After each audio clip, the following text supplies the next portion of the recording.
राम राम राम हरे हरे, हरे कृष्ण कृष्ण कृष्ण हरे हरे.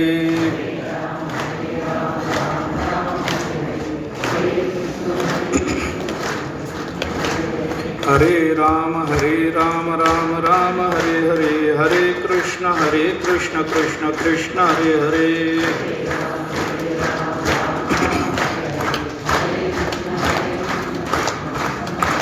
पुंडलीक वरदे हरिविठ्ठल श्री ज्ञानदेव तुकाराम. श्री बादरायणी उवाच. भगवान् अपिता रात्रिः शारदोत्फुल्लमल्लिकाः वीक्षरन्तुं मनश्चक्रे योगमायामुपाश्रिताः.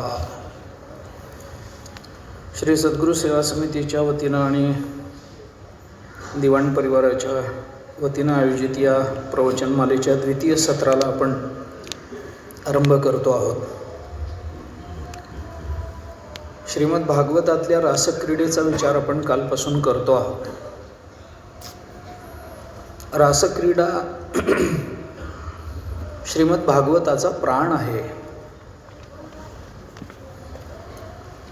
रासक्रीडा ही भगवंतानी गोपिकांबरोबर केलेली क्रीडा.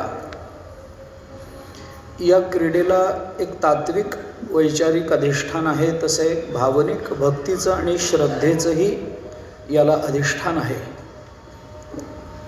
आपण काल त्या संबंधामध्ये थोडासा विचार करून आलो. परमात्म्याच्या आनंद रूपतेचा परमोत्कर्ष जर भागवतात कुठे साधला गेला असेल तर तो रासक्रीडेमध्ये साधला गेलेला आहे. भगवंतानी अवतार धारण केला. हा अवतार भगवंतानी कुणाकुणाकरता धारण केला, कसा कसा धारण केला याचा विचार करताना भागवताने ज्या काही 2-3 गोष्टी आपल्याला सांगितल्या त्याचा बारकाईनं विचार केला तर भगवान तुमच्या माझ्याकरताही अवताराला आले, भगवान जीवनमुक्तांकरताही अवताराला आले, भगवान देवतांकरताही अवताराला आले, अशी प्रमाणं आपल्याला भागवतामध्ये मिळत जातात. नृणां निःश्रेयसार्थाय व्यक्तिर्भगवती प्रभो अव्ययस्य प्रमेयस्य निर्गुणस्य गुणात्मनः असं दशमस्कंधामध्ये याच रासक्रीडेच्या प्रसंगामध्ये आपल्याला दिसून येतं. इथं नृणां निःश्रेयसार्थाय व्यक्तिर्भगवती प्रभो असं म्हटलं आहे. भगवंताची जी अभिव्यक्ती झाली ती नृणां निःश्रेयसार्थाय, सगळ्या जगाला मुक्त करण्याकरता, सगळ्या जगताला आनंदाचा उत्कर्ष साधून देण्याकरता, आनंदाच्या चरमसीमेवर नेऊन ठेवण्याकरता भगवंताचा अवतार झाला. आणि अव्ययस्य अप्रमेयस्य निर्गुणस्य असा असणारा अव्यय अप्रमेय निर्गुण असणारा परमात्मा गुणात्मनः तो गुणात्मक झाला, तो सगुण साकार झाला. तो तुमच्या माझ्याकरता जगतातल्या जीवाला आनंद देण्याकरता भगवंताचा अवतार झाला, असं एक चिंतन आपल्याला सापडतं. दुसरा विचार जर पाहिला तर भागवताच्या अगदी सुरुवातीला कुंती मातेबरोबर भगवंताचा जो संवाद झाला त्या संवादामध्ये कुंती मातेने भगवंताच्या अवताराच्या बाबतीत जी काही कारणं सांगितली आहेत त्याच्यातलं एक कारण सांगताना कुंती माता भगवंताला असं म्हणाली, देवा तुम्ही अवताराला आलात हे कशा करता आलात? हे सांगताना तिने जे कारण सांगितलं ते जीवाकरता तुम्ही अवताराला आलात असं कारण सांगितलं नाही. कुंती माता असं म्हणाली, तथा परमहंसानां मुनीनां अमलात्मनां भक्तियोग विधानार्थम कथम पश्येमहि स्त्रियः. कुंती माता असं बोलली देवाला की देवा तुमचा अवतार कशा करता झाला, कुणाकरता झाला? परमहंसानां मुनीनां अमलात्मनां भक्तियोग विधानार्थम असा हेतू तिने दिला. कुंती माता देवाला असं म्हणते की देवा या जगतामध्ये जे परमहंस पदवीला प्राप्त झाले, जे मुनी पदवीला प्राप्त झाले, जे अमलात्मन झाले, ज्यांच्या अंतःकरणामध्ये कोणताही मल राहिला नाही, कोणताही विक्षेप राहिला नाही, कोणतंही आवरण राहिलेलं नाही, असे परमात्म स्वरूपाला प्राप्त झालेले आपल्याला प्राप्त झालेली परमात्म स्वरूपता आपल्या शब्दांतून इतरांपर्यंत पोचवण्याचं सामर्थ्य असणारे असे जे परमहंस, मुनी, अमलात्मन हे सगळे परब्रह्म स्वरूपाला प्राप्त झालेले जीवनमुक्त महात्मे, ज्यांना सायुज्य मोक्षाची प्राप्ती झालेली आहे, अशा सगळ्या महानुभावांना भक्तियोगाचा आनंद द्यावा याच्याकरता म्हणून तुमचा अवतार झाला.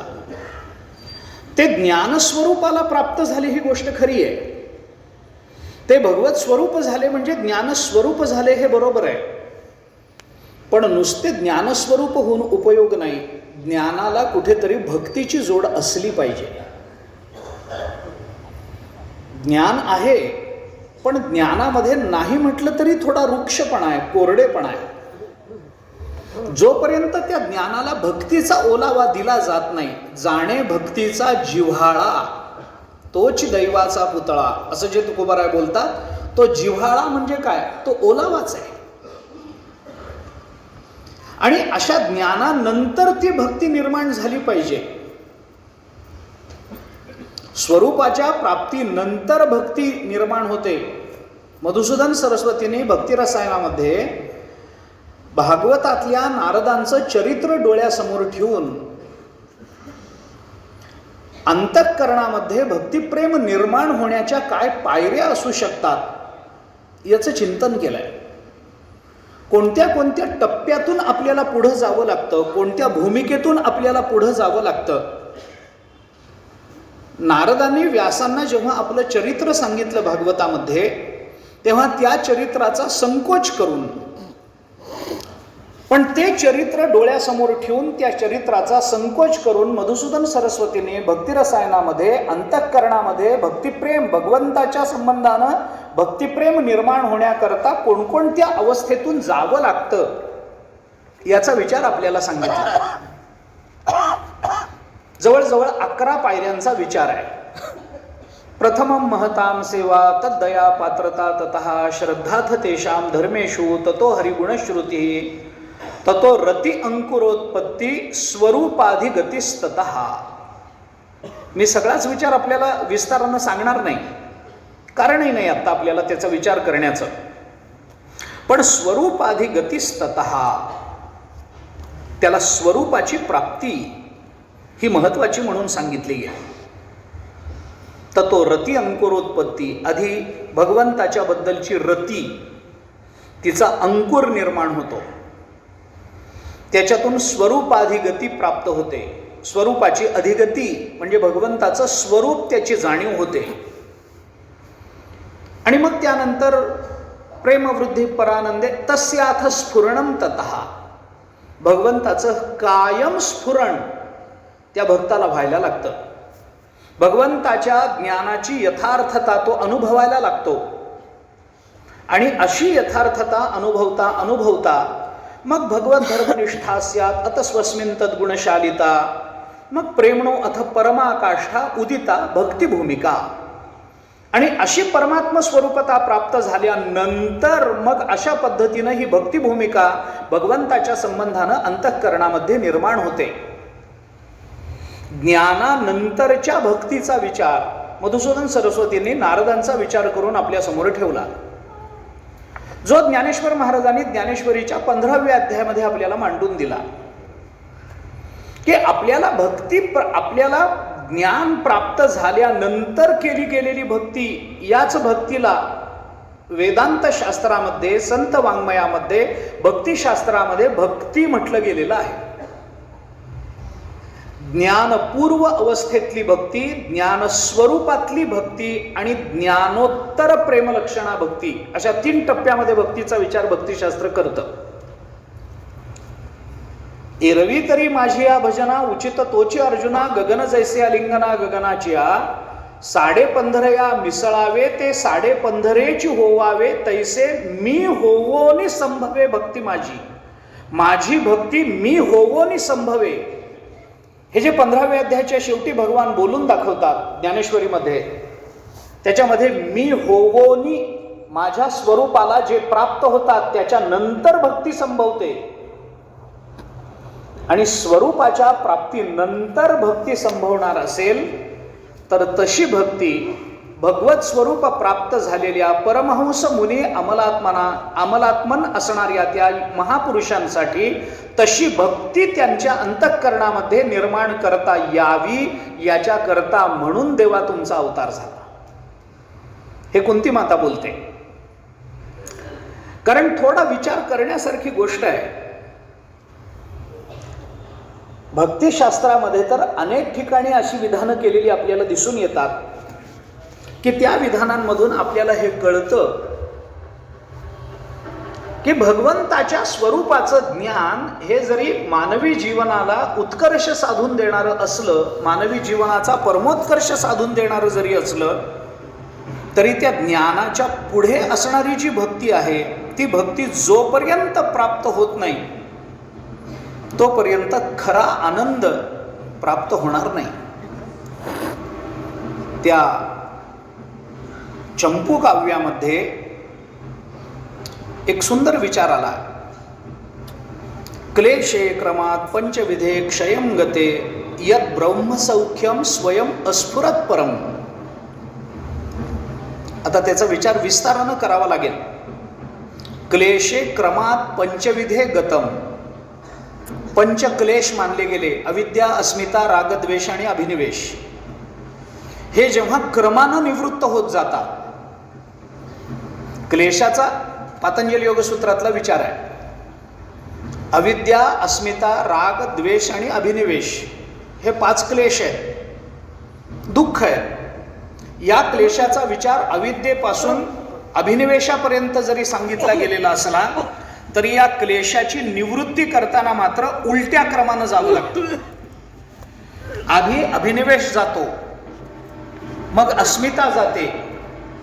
नाही, अविद्या, अस्मिता, राग, द्वेष, अभिनिवेश. आधी अभिनिवेश जातो, मग द्वेष जातो, मग राग जातो, मग अस्मिता जाते आणि सगळ्यात शेवटी अविद्या जाते. उलट्या क्रमानं त्याचा विचार करावा लागतो.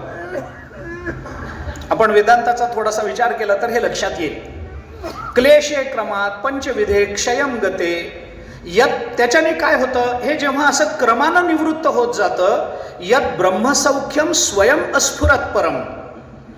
अशी अविद्या गेली की ते परब्रह्म सौख्य आमच्या जीवनामध्ये स्वतःहून प्रकट होतं. परब्रह्म स्वरूपाचा यथार्थ अनुभव आम्हाला यायला लागतो. अशा अवस्थेमध्ये जेव्हा साधक पोचतो तेव्हा त्या चंपू काव्याने पुढे असं म्हटलंय, तद व्यर्थयन कह पुरतो नराकृती श्यामो अयम अमोद भर प्रकाशते.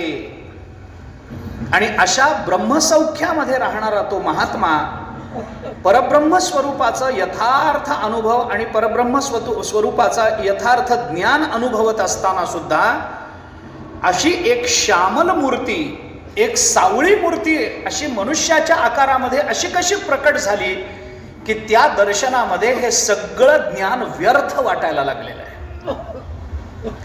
परमात्म स्वरूपाच्या दर्शनामध्ये, भगवान श्रीकृष्णाच्या दर्शनामध्ये सगळं ब्रह्मज्ञान सामान्य वाटायला लागतं. भक्तीची ही पराकाष्ठा मानली गेली. त्याला भक्तीचा सांद्रानंद विशेष म्हणतात भक्तिशास्त्रामध्ये. सांद्रानंद विशेष भक्तिशास्त्रामध्ये ब्रह्मानंदो भवेदेश चेत परार्ध गुणीकृतः नैति भक्ती सुखांबोधे परमाणु तुलामपी असं म्हटलंय. आता त्याचा मागे कदाचित मी बोललो असेल पण सांगून जातो परत. परब्रह्म स्वरूपाला प्राप्त झालेला महात्मा जो ब्रह्मरूप झाला त्याच्या ठिकाणी जो ब्रह्मस्वरूपाचा आनंद स्वरूपता त्याला प्राप्त झालेली असते, त्या परब्रह्म स्वरूपाच्या आनंदाला एका परार्धानं गुणायचं. गुणाकार आपण शाळेत शिकलोय. गुणाकार एका परार्धानं गुणायचं. आता परार्ध म्हणजे काय संख्या आहे? दशमान पद्धतीतलं बीजगणित जे शिकलेत त्यांना परार्ध म्हणजे काय हे कळतं. एकम, दहम, शतम, सहस्त्र, दशसहस्त्र, लक्ष, दशलक्ष, कोटी, दशकोटी, अब्ज, दशाब्ज, खर्व, निखर्व, शंख आपण हे मोजत जातो ना. याच्यामध्ये एक संकल्पना येते परार्ध. परार्ध म्हणजे काय? एक आकड्यावर 18 शून्य दिल्यानंतर जी संख्या येते, एक काढायचा आणि त्याच्यावर 18 शून्य द्यायची, त्याला म्हणतात एक परार्ध. एका आकड्यावर 18 शून्य दिल्यानंतर, 11 नाही 18, 18 हा 11 नाही 11 नाही 18 शून्य दिल्यानंतर जी संख्या तयार होते त्याला बीजगणितामध्ये एक परार्ध असं म्हणतात. परब्रह्म स्वरूपाचा जो आनंद प्राप्त होतो त्या आनंदाला या परार्धानं गुणायचं, मिसळायचं नाही, बेरीज नाही, गुणाकार. ब्रह्मानंदो भवेदेश चेत परार्ध गुणीकृत, गुणाकार करायचा. आता एक परार्ध गुणिले ब्रह्मानंद, ते ब्रह्मानंद किती पटीनं वाढला आपण बघा. एवढा सगळा जो परमानंद गुणाकारानंतर समोर येतो तो परमानंद भक्तीच्या आनंदापुढे अणुमात्र राहतो, इतका भक्तीचा आनंद मोठा मानला गेला. नैति भक्ती सुखांबोधे परमाणू तुलामपी. एवढा सगळा परब्रह्म स्वरूपाचा आनंद एका परार्धानं गुणल्यानंतर जेवढा येतो तो भक्तीच्या आनंदापुढे परमाणू एवढा राहतो, इतका भक्तीचा आनंद मोठा मानला गेला. तो आनंद या परमहंसांना प्राप्त व्हावा याच्याकरता देवा तुमचा अवतार झाला, असं कुंती माता बोलली.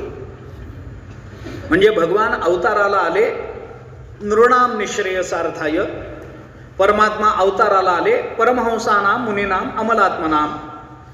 आणखीन एक अवताराचं कारण आपल्याला भागवताच्या दशमस्कंधाच्या उत्तरार्धामध्ये मिळतं, जिथं पूर्वार्धामध्ये मिळतं, जिथं ब्रह्मदेव स्वतः असं सांगतायत की भगवान अवताराला आले ते माझ्या करता अवताराला आले. अस्यापि देव वपुषो मदनुग्रहस्य स्वेच्छामयस्य न तु भूतमयस्य कोपी, असं ब्रह्मदेव बोलले. भगवंताचा हा अवतार माझ्यावर अनुग्रह करण्याकरता झाला, माझ्यावर अनुग्रह करावा याच्याकरता म्हणून भगवंतानी ही वपू म्हणजे शरीर धारण केलेलं आहे. अस्यापि देव वपुषो मद अनुग्रहस्य, माझ्यावर अनुग्रह करता यावा, माझ्यावर कृपा करता यावी याच्याकरता भगवंतानी ही वपू हे शरीर धारण केलं. कसं आहे हे शरीर? स्वेच्छामयस्य, हे भगवंतानी स्वतःच्या इच्छेने धारण केलेलं शरीर आहे. न तु भूतमयस्य को अपि, हे भूतमात्रांनी निर्माण केलेलं शरीर नाही आहे. तुमचं माझं शरीर ज्या वेळेला निर्माण होतं त्यावेळेला पंचमहाभूतांनी निर्माण होतं, तसं भगवंताचं शरीर महाभूतात्मक नाही. पाचाही गाठी पडे देहाकारुजे उघडे, तो नाचवी चहूकडे अहंकारुगा. नवल अहंकाराची गोठी विशेषे न लगे अज्ञानापाठी, सज्ञानाचे झोंबे कंठी नाना संकटी नाचवी, असं ज्ञानोबराय आपल्या देहाच्या संबंधानं बोलता. किंवा तुकाराम महाराजांनी म्हटलंय, पंचभूतांचा गोंधळ केला एके ठाई मेळ, लाविला सबळ अहंकार त्या पाठी, ते तुमचं माझं शरीर आहे की जे महाभूतात्मक आहे. पृथ्वी आप तेज वायू आकाश यांच्या पंचीकरणातून आपलं शरीर निर्माण झालं. ब्रह्मदेव म्हणतात भगवंताचा देह हा तसा न तु भूतमयस्य, हा भूतमय देह नाही आहे. भगवत देह चैतन्य घन, नाथ महाराजांनी भागवतात म्हटलं, असं चैतन्य घन देह आहे भगवंताचा. तो माझ्यासारख्या देवतांवर अनुग्रह करता यावा याच्याकरता भगवान अवताराला आले. म्हणजे भगवान जीवा करता आले, भगवान मुक्ता करता आले, भगवान देवतांकरता आले. पण याही पेक्षा काय असतं, आता हा थोडासा विचाराचा मुद्दा आहे, आपण लक्षात घ्या. एखादा विवेकी किंवा विचारी पुरुष ज्या वेळेला एखादी क्रिया करतो तेव्हा ती क्रिया करताना त्या क्रियेच्या मागे दोन हेतू असतात. एकाला स्वार्थी हेतू आणि एकाला परार्थी हेतू असं म्हणतात. थोडंसं विषयांतर करून बोलतो, विषयाची आवश्यकता म्हणून बोलतो. कोणती कृती जेव्हा एखादा विचारी पुरुषाचं बोलतो, आम्ही विवेकी पुरुषाचं चाललंय, ज्ञानोबारायांसारखा महापुरुष एखाद्या ज्ञानेश्वरी सारखी रचना झाली ज्ञानोबारायांकडून, आता ही ज्ञानेश्वरीची रचना जी ज्ञानोबारांच्या मुखातून झाली, या रचनेच्या मागे सुद्धा दोन हेतू आहेत. एक स्वार्थी हेतू आहे, एक परार्थी हेतू आहे. असतातच स्वार्थी हेतू, परार्थी हेतू. मी आपल्याला प्रमाण देऊन सांगतो, पण तेवढा वेळ आपल्या हातामध्ये नाही आहे. ज्ञानेश्वरीच्या संबंधानं जर साकल्यानं बोलायचं झालं तर ही ज्ञानेश्वरी का निर्माण झाली? ज्ञानोबारांनी सांगितलं, माझ्या गुरूंची आज्ञा आहे म्हणून मी हे गीतेवर भाष्य केलंय. किंबहुना तुमचे केले धर्म कीर्तन हे सिद्धी नेले, येथ माझे जी उरले पायिक पण, आता विश्वात्मके देवे येणे वाग्यज्ञ तोषावे. किंबहुना तुमचे केले धर्म कीर्तन हे सिद्धी नेले, मी तर पायिक आहे, तुमची आज्ञा म्हणून मी हे लिहायला बसलो, सांगायला बसलो. गीता सामान्य जनांना कळत नाही, ती सामान्य जनांना कळली पाहिजे. कर्म, ज्ञान आणि भक्तीचा समन्वय जीवनामध्ये झाल्याशिवाय मानवी जीवनाची धन्यता होणार नाही. याच्याकरता सामान्यातल्या सामान्य माणसाला भगवंताच्या मुखातून अर्जुनाच्या निमित्तानं जगताचं कल्याण करणारं जे तत्वज्ञान प्रकट झालं, ते प्रकट झालेलं तत्वज्ञान सर्वांना कळलं पाहिजे. याच्याकरता माझ्या गुरुची आज्ञा म्हणून मी ज्ञानेश्वरी सांगायला बसलेलो आहे. म्हणजे गुरु आज्ञेचं पालन करणं हा ज्ञानेश्वरीच्या निर्मितीच्या मागचा स्वार्थी हेतू झाला. इथला स्वार्थी शब्द आपण व्यवहारात वापरतो त्या अर्थाने नाही आहे, किंवा आपला जसा स्वभाव असतो तसा तो शब्द नाही आहे स्वार्थी. स्वार्थी इथला शब्द स्वकल्याणपरक असा त्याचा अर्थ होतो. माझ्या गुरूंची आज्ञा मला पाळता यावी याच्याकरता मी या ग्रंथाची निर्मिती करतोय, कारण गुरु आज्ञेचं पालन करणं हे माझं कर्तव्य आहे. मी त्यांचा शिष्य आहे, त्यांनी मला आज्ञा केली म्हटल्यानंतर मला ती पाळावी लागेल. हा स्वार्थी हेतू झाला. पण ही ज्ञानेश्वरी जेव्हा ज्ञानोबारांनी तुमच्या आमच्या समोर व्यक्त केली आणि ज्ञानोबारांच्याच कृपेनं सच्चिदानंद बाबांनी लिहून घेऊन आपल्यापर्यंत पोहोचवली, या ज्ञानेश्वरीच्या चिंतनानं तुमच्या माझ्या जीवनाचं जे कल्याण झालं, त्याच्या ज्ञानोबारांनी ज्या भूमिका मांडल्या, ज्ञानोबारांच्या नंतर आणि समकालीन असणाऱ्या संतांनी ज्ञानेश्वरीच्या संबंधाने जी चिंतनं केली, त्या चिंतनामध्ये जनाबाईंचा विचार तर आपल्याला सगळ्यांना ज्ञात आहे. वाचावी ज्ञानेश्वरी, डोळा पहावी पंढरी, ज्ञान होय अज्ञानासी, ऐसा वर त्या टिकेसी, ज्ञान होय मूढा, अतिमूर्ख त्या दगडा, वाचील जो कोणी, जनी त्यासी लोटांगणी. जनाबाईचा अभंग आपल्याला पाठ आहे. याच्यामध्ये जनाबाई काय म्हणतात? ज्ञान होय अज्ञानासी, ज्ञान होय मूढा, अतिमूर्ख त्या दगडा. ही विधानं काय आहेत? ही ज्ञानेश्वरी जर आपण भावनेने वाचली, श्रद्धेने वाचली, ज्ञानोबारांच्या चरणाचं चिंतन करून जर वाचली, तर याचा परिणाम काय होतो? ज्ञान होय अज्ञानासी. या जगतामध्ये जे अज्ञानी लोक आहेत त्यांना ज्ञान होतं, या जगतामध्ये जे मूढ लोक आहेत त्यांना सुद्धा ज्ञान होतं. ज्ञान होय मूढा, अतिमूर्ख त्या दगडा. दगडाला काय कळतं? पण दगडाचं सुद्धा मंदिर व्हावं, कारण त्या दगडाला टेकून ज्ञानोबारायांनी बसून ज्ञानेश्वरी सांगितली आणि त्या दगडाने ती ऐकली, म्हणून दगडाचंही जर मंदिर होत असेल तर सामान्य माणसाचं जीवन उद्धरून जाईल. याच्यामध्ये नवल वाटायचं काय कारण आहे? याच्यामध्ये आपल्या सगळ्यांच्या कल्याणाकरता ज्ञानेश्वरीची निर्मिती झाली. हे जे जनाबाईंचं बोलणं आहे, हे ज्ञानेश्वरीच्या मागचा हा परार्थ हेतू आहे. एक स्वार्थी हेतू असतो, दुसरा परार्थी हेतू असतो. स्वार्थी हेतू सरळ आहे, माझ्या गुरूंच्या आज्ञेचं पालन मला करता यावं. आणि परार्थी हेतू, या जगतातल्या प्रत्येक जीवाला भगवत तत्वाचं ज्ञान व्हावं, भगवत तत्वाची शरणागती स्वीकारण्याची बुद्धी व्हावी आणि भगवत शरणागतीतून त्याच्या जीवनाची कृतार्थता व्हावी. हा परार्थी हेतू ज्ञानेश्वरीच्या निर्मितीच्या मागे दिसतो. हे जसं आपल्याला एखाद्या महापुरुषाच्या बाबतीत विचारात घेता येतं, तसं ज्ञानेश्वरीच्या अनेक ओव्यांमधून आपल्याला हे दाखवता येऊ शकतं. परंतु आत्ता माझ्याकडे तेवढा वेळ नाही. मी हे एवढ्याकरता आपल्याला सांगितलं की तसं भगवंतानी जेव्हा अवतार धारण करायचा ठरवला, त्याही वेळेला भगवंताच्या अवतार विग्रहाच्या संबंधानं हे दोन हेतू आपल्याला मानावे लागतात. एक स्वार्थी हेतू आहे आणि दुसरा परार्थी हेतू आहे. भगवंताचा परार्थी हेतू काय आहे? नृणाम निश्रेयसार्थाय. भगवंताचा परार्थी हेतू काय आहे?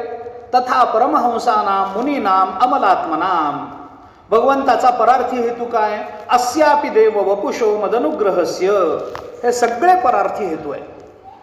देवतांचं उद्धरण व्हावं, परमहंसांसारख्यांना सुद्धा भक्तिप्रेमाची आवड निर्माण व्हावी, सामान्य जनांना भगवत दर्शनातून कृतार्थता निर्माण व्हावी, याच्याकरता भगवंताने अवतार धारण केला. हे सगळे अवताराचे परार्थी हेतू आहेत. पण भगवंताच्या अवताराचा स्वार्थी हेतू काय आहे तोही आपण पाहिला पाहिजे. भगवंताने अवतार धारण केला कुणाकरता? तुमच्या माझ्याकरता केला, देवतांकरता केला. हे नंतर भगवान कृष्ण रूपामध्ये अवताराला आले, स्वतःला आनंद मिळवता यावा म्हणून. हा स्वार्थी हेतू आहे. आणि या स्वार्थी हेतूची दोन प्रयोजनं आपण कालपासून बोलतो आहोत भागवतामधली.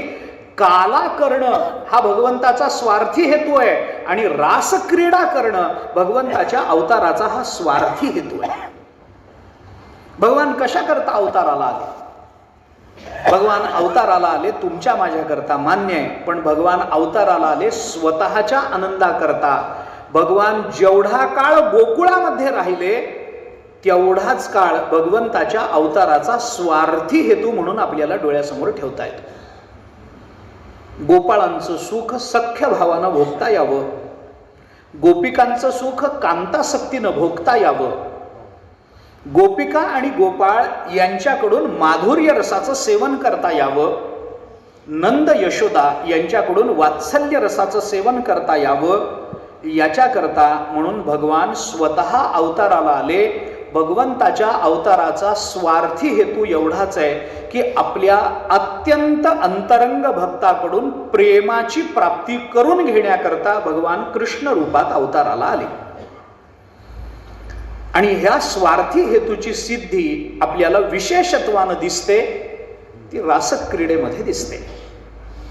कारण का? कारण रासक्रीडा ही गोपिकांची इच्छा नव्हती. रासक्रीडा करावी ही भगवंताची इच्छा होती. काला करावा ही भगवंताची इच्छा होती. आणि स्वइच्छेकरता भगवान वातावरण निर्माण करतात, स्वइच्छेकरता भगवान परिस्थिती निर्माण करतात, स्वइच्छेकरता भगवान वाटेल ते करतात. कारण त्यांची इच्छा पूर्ण करून घेणं हा त्यांच्या अवताराचा, त्यांच्या दृष्टीनं मुख्य प्रयोजनाचा भाग आहे.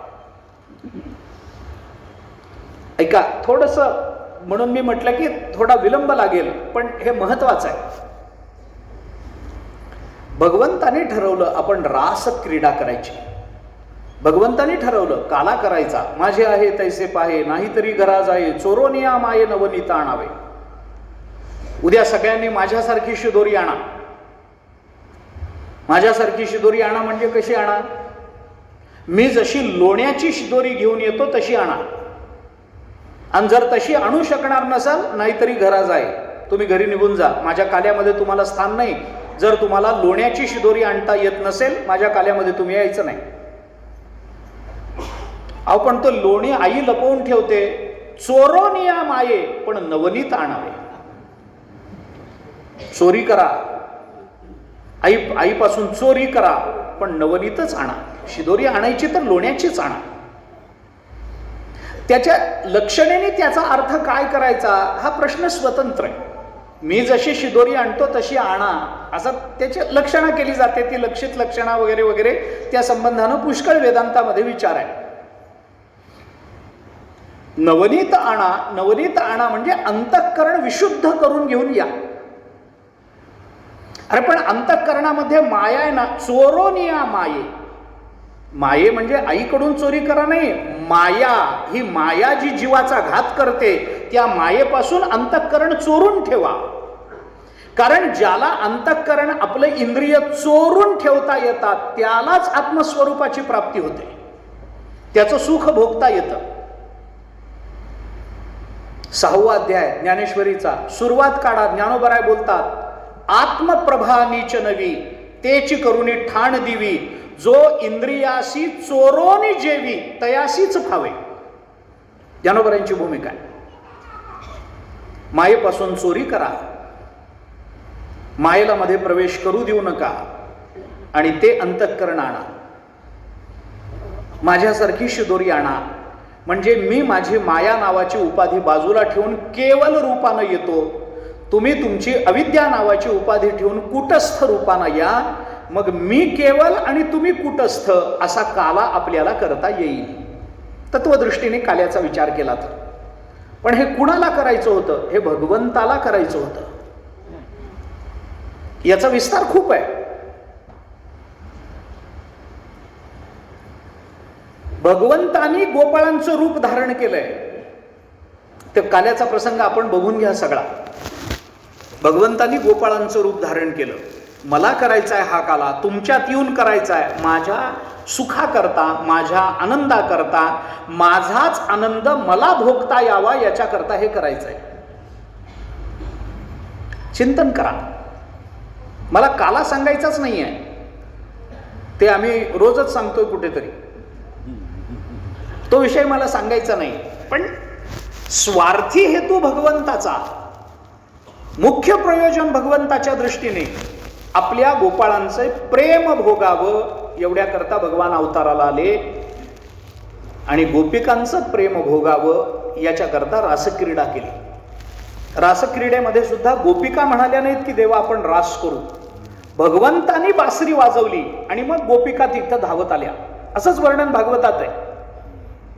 29व्या अध्यायापासून या रास पंचाध्यायीचा प्रारंभ होतो दशमस्कंधाच्या. आणि याच पहिल्या अध्यायामध्ये भगवंतानी बासरी वाजवून गोपिकांना बोलवून घेतल्याची वर्णनं आपल्याला दिसून येतात. आपण रासाचा विचार करताना तो विचार करू. पण ही रासाची जी पूर्वपीठिका आहे ना, रासाच्या मागची जी चिंतनाची बैठक आहे ना, ती शोधण्याचा आपण थोडासा प्रयत्न करू.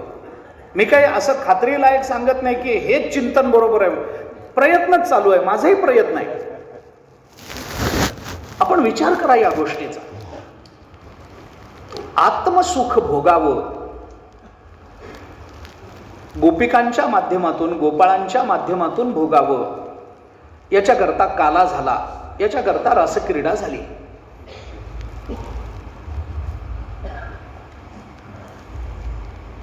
देवानी गोपाळांबरोबर ऐक्य करायचं ठरवलंय. देवानी गोपाळांबरोबर क्रीडा करायची ठरवली. देवानी त्यांचं रूप धारण केलंय. तुकोबारांनी म्हटलंय ते उच नीच काही नेणे भगवंत, दिष्ठे भावभक्ती देखोनिया अनाभंग. त्याच्यामध्ये तुकोबारांनी म्हटलंय चोखा मेळा बंका जातीचे महार त्यासी सर्वेश्वर ऐक्य करी. त्यांनी ऐक्य नाही यांच्याबरोबर केलं, सर्वेश्वर त्यासी ऐक्य करी. देवाला त्यांचं ऐक्य करावं वाटतं चोखोबारांबरोबर, देवाला गोपाळांबरोबर ऐक्य करावं वाटतं. हे काय आहे? हा स्वार्थी हेतू झाला. भक्तांनी देवाबरोबर ऐक्य संपादन करणं हा भक्ताचा हेतू झाला. त्याच्या देवाचं देव म्हणणार नाही असं की तुम्ही माझ्याशी नाही कराल, नका करू. तुम्हाला ज्ञान नकोय, नको तर नको, माझं काही म्हणणं नाही. पण ज्ञान असलं पाहिजे. ज्ञानेश्वरीमध्ये भगवंतांनी हे स्पष्ट बोलून दाखवले. अर्जुनाला बोलताना भगवान ज्ञानेश्वरीमध्ये म्हणतात ऐक जया प्राणियाच्या ठाई, ज्ञानाची आवडी नाही तयाचे जियाले म्हणो काही, वरी मरण चांगलं. भगवान म्हणतात अर्जुना, अरे ज्या जीवाच्या ठिकाणी ज्ञानाची आवड नाही ना, त्याचा काय उपयोग आहे? जया ज्ञानाची आवडी नाही तयाचे जियाले म्हण. अरे त्याचं जगणं, ज्ञानाची आवड नसताना माणूस रूपामध्ये जगणं, त्याच्यापेक्षा तो मेलेला बरा. बरा नाही, चांगला. वरी मरण बरे नाही, वरी मरण चांग शब्द वापरला ज्ञानोबाई. ज्ञानियाच्या ठाई, अरे प्राणियाच्या ठाई ज्ञानाची आवडी नाही. आम्हाला ज्ञानाची आवड नसेल, जाणून घेण्याची इच्छा नसेल आमच्या ठिकाणी, तर त्याचं जगणं काय जगणं हो? मग कुत्री मांजरी जगत नाहीत का? काय त्या जगण्याला अर्थ आहे? नाही तरी काय थोडी श्वान सुकरे बापुडी अनेक वेळेला सांगितलं जातं. पूस नाही पायचारी मनुष्य परी कुत्री ती. तुकोबार आहे, जास्त स्पष्ट.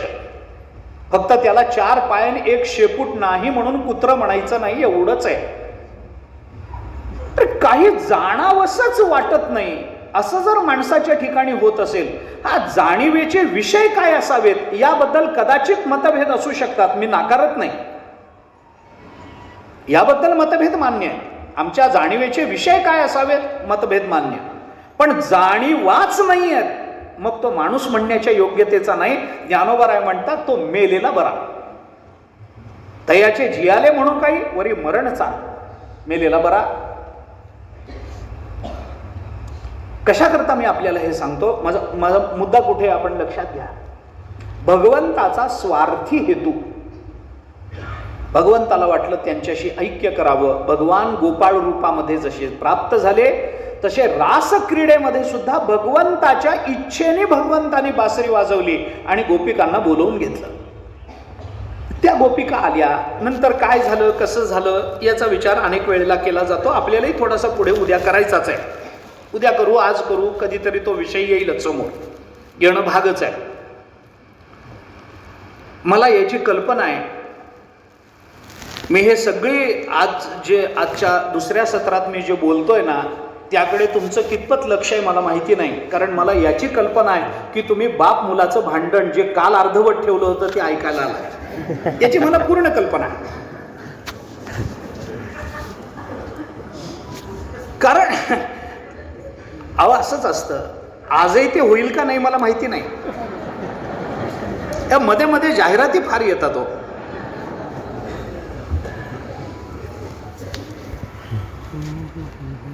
मला त्याची कल्पना आहे, ते सांगणार आहे मी. पण या रासक्रीडेची जी वैचारिक भूमिका आहे त्याच्या मागे जे एक शास्त्र आहे, भगवंताचा मनोदय काय आहे हे ओळखता आलं पाहिजे. असं आहे, गीतेचा अभ्यास, ज्ञानेश्वरीचा अभ्यास जेव्हा आपण करतो ना तेव्हा शब्द, शब्दज्ञान, शब्दाच्या मागे असणाऱ्या शक्तींचं ज्ञान हे सगळं ठीक आहे. हे कदाचित आपल्या व्यासंगानं, आपल्या बुद्धिमत्तेनं, आपल्या अभ्यासानं आपल्याला प्राप्त करून घेता येईल.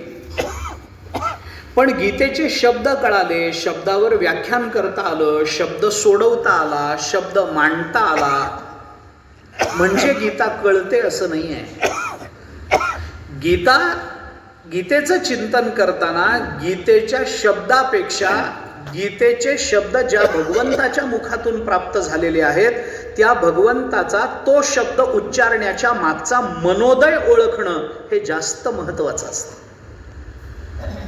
तो मनोदय ज्ञानेश्वरीला का महत्व आहे, इतर ठिकाणपेक्षा ज्ञानेश्वरी का श्रेष्ठ ठरते, का वरचढ ठरते, हे कारण आहे त्याचं.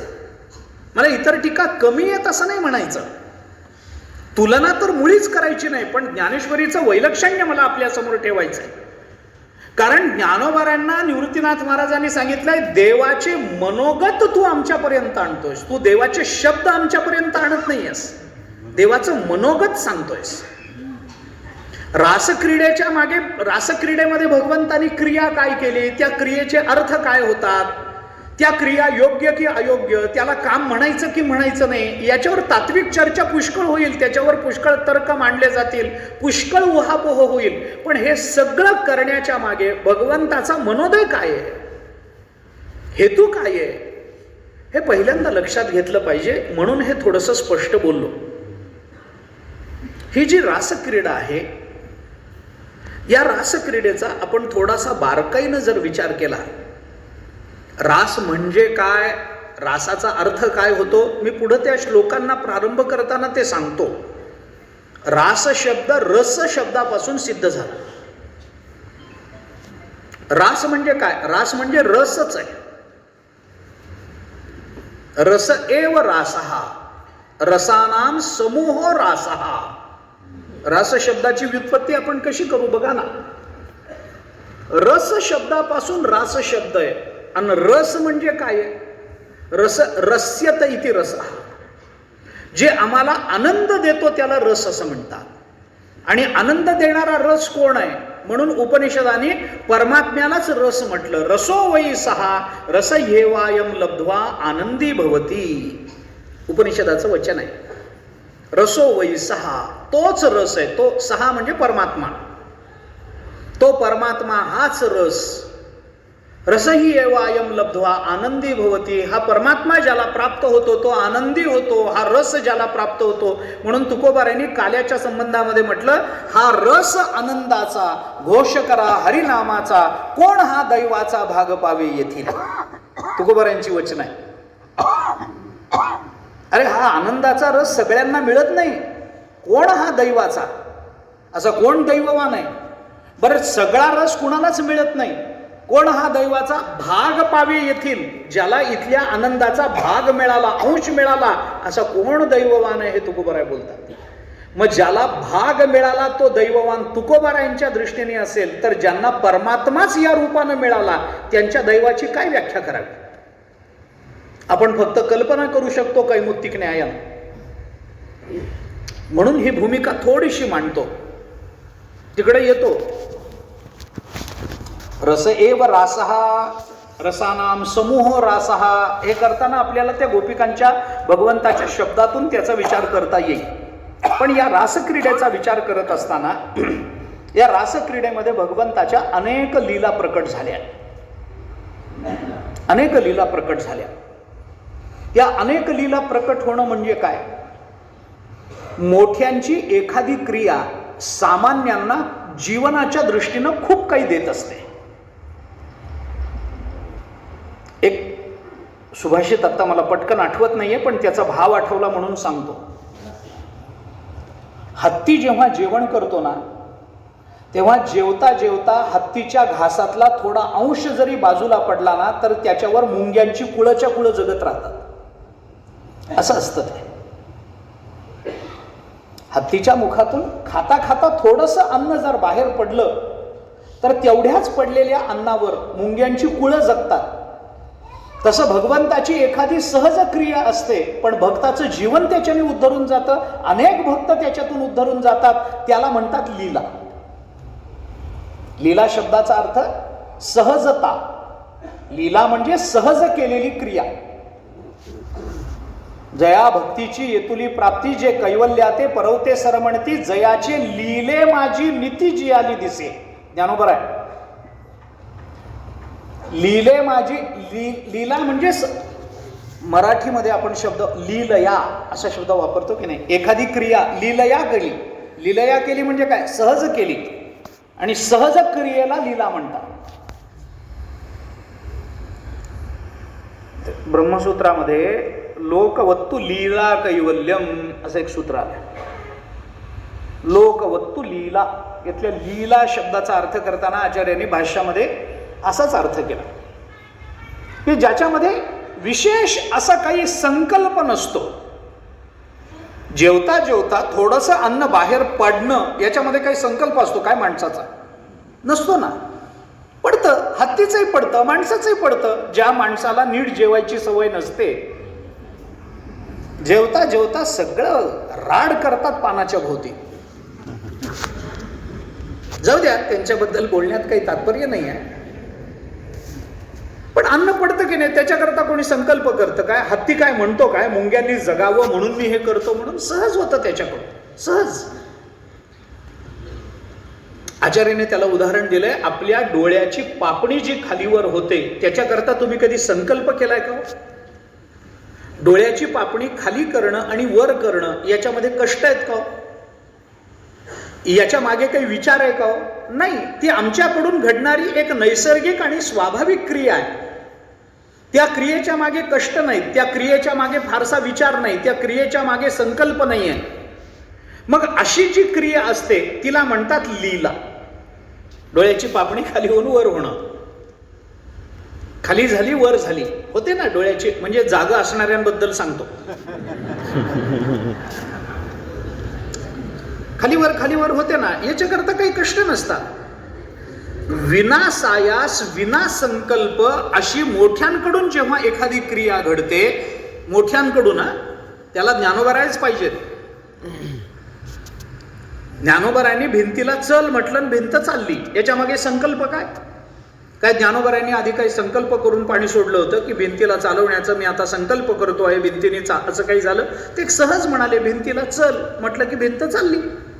हे मोठ्यांकडून झालं पाहिजे. लहानांकडून तुम्ही आम्ही भिंतीला चल म्हटलं तर भिंत चालणार नाही. मुलं चलत नाहीत आमच्या बरोबर, भिंती काय चालतील? असं होत नाही. मोठ्यांकडून, परमात्म्याकडून, संतांकडून जेव्हा अशा पद्धतीची विनासायास आणि विनासंकल्प क्रिया घडते, ती क्रिया त्यांच्या दृष्टीने सहज विनासायास असली, निसंकल्प असली, तरी सुद्धा अशी क्रिया जेव्हा जगाला काहीतरी वैचारिक दिशा देऊन जाते, तेव्हा त्या क्रियेला लीला म्हटलं जातं. म्हणून ज्ञानोबारांनी जयाचे लीले माझी नीती जी आली, त्यांच्या लीलेमध्ये नीती जगते. ते नीती जगवण्याकरता लीला करत नाहीत, ते लीला करतात, त्याच्यामध्ये नीती जगते. फार सुंदर शब्द ज्ञानोबारांनी वापरला. जया भक्तीची येतुली प्राप्ती, कैवल्याते परवते सर म्हणती, जयाचे लीले माझे नीती जी आली दिसे. काय गोड शब्द आहे. महात्म्यांबद्दल बोलताना ज्ञानोबा हे बोलून दाखवतात. सहज क्रिया त्याच्यातून नीती व्यक्त होते, सहज क्रिया त्याच्यातून धर्म व्यक्त होतो, त्यांची सहज क्रिया त्याच्यातून अनेक लोकांना अनेक पद्धतीचं मार्गदर्शन मिळत जातं. त्यांची सहज क्रिया त्याच्यातून मागून येणाऱ्या अनेक भक्तांना आपल्या वैचारिक जीवनाकरता फार मोठं काहीतरी मिळत जातं. अनेकांचं जीवन त्याच्याने उद्धरून जातं. गंमत म्हणून मी अनेक वेळेला हे सांगतो की ज्ञानेश्वरी सांगायला बसताना ज्ञानोबाराय तो दिवस पूर्ण झाल्यानंतर रात्री घरी जाऊन अभ्यास करत होते का? किंवा तुकोबाराय अभंग रचना करताना पहिल्यांदा कच्च्या कागदावर लिहून बघायचे, मग हे पटलं नाही म्हणून चुरगळा करून टाकून द्यायचे, मग दुसरा कागद आणायचे. असं काही तुकोबाराय काय नवकवी आहेत काय? जमलं नाही. कवितेपेक्षा कागदाचे गोळेच जास्त. तुकोबारांच्या मुखातून सहज निघालं ते. तुकोबाराय स्वतः म्हणतात, तुका तरी सहज बोले वाणी, त्याचे घरी वेदांत वाहे पाणी. सहज बोलणे हित उपदेश करोनी सायासशी कविती. ही सहजता काय? याला म्हणतात लीला. ही लीला आहे. विना सायास, विना संकल्प एखादी क्रिया घडणं. रासक्रीडेचा विचार करताना ही भगवंताची एक लीला जरी असली तरी रासक्रीडा या लीलेमध्ये अनेक लीला भगवंतांनी एकत्रित केलेल्या आहेत. म्हणून मी कालही आपल्याला बोललो, आजही मी पुन्हा तेच आपल्याला सांगतो की संपूर्ण भागवताचा विचार करताना मानवी जीवनाच्या उन्नयनाकरता ज्या ज्या तत्वांची आवश्यकता जीवनमूल्य म्हणून मानवी जीवनामध्ये आपल्याला मानावी लागते, त्या सगळ्या जीवनमूल्यांचं एकत्रीकरण, त्या सगळ्या तत्वाचं एकत्रीकरण म्हणजे रासक्रीडा आहे. कालही मी आपल्याला हे बोललो, आजही पुन्हा ते सांगतोय. सगळी तत्व इथे एकत्रित झाले जीवनाच्या धन्यतेची.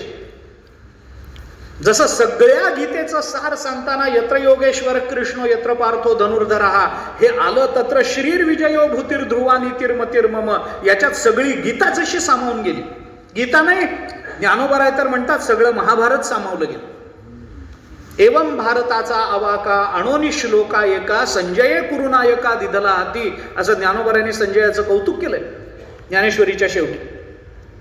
भारताचा अवाका म्हणतात ते, गीतेचा नाही, महाभारताचा अवाका एका श्लोकामध्ये आणून ठेवला.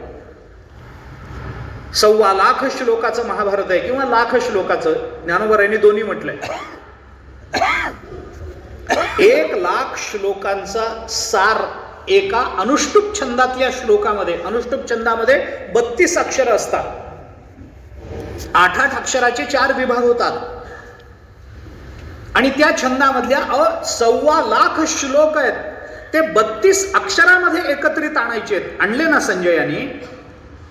हा जसा संकोच आहे तसा भागवतातलं सगळं तत्वज्ञान क्रियेतून व्यक्त करायचं असेल तर ती छोटीशी जी क्रिया केली गेली ती क्रिया म्हणजे रासक्रीडा आहे.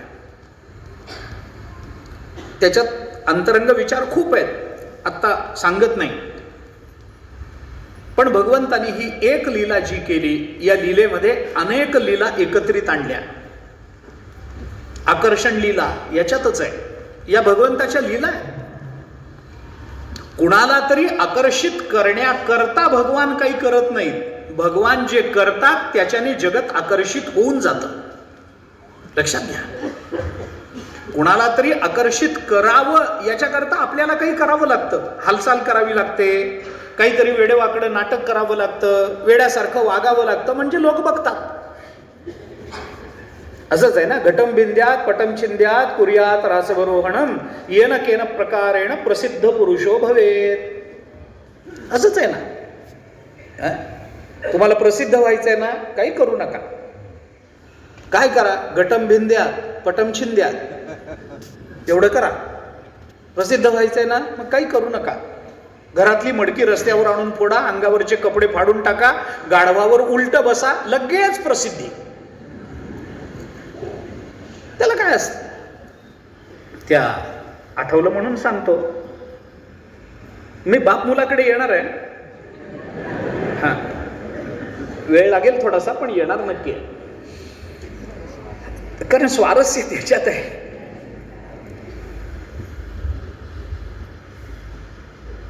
ते बिरबलाच्या चरित्रात ते काय झालं, एक मनुष्य बिरबलाकडे आला आणि त्याने बिरबलाला असं सांगितलं की मला गावातल्या लोकांनी पंडितजी म्हणून ओळखावं अशी माझी इच्छा आहे. बिरबलाने सांगितलं अभ्यास कर, पांडित्य मिळव, पंडित होशील, लोक पंडितजी म्हणून ओळखतील. काय शिकलायस? तो म्हणला काही शिकलो नाही. शाळा अजिबात नाही, एखादा तरी ग्रंथ अजिबात नाही. मग तरी मला पंडितजी म्हणून गावाने ओळखावं अशी इच्छा आहे. बिरबलाने सांगितलं ठीक आहे.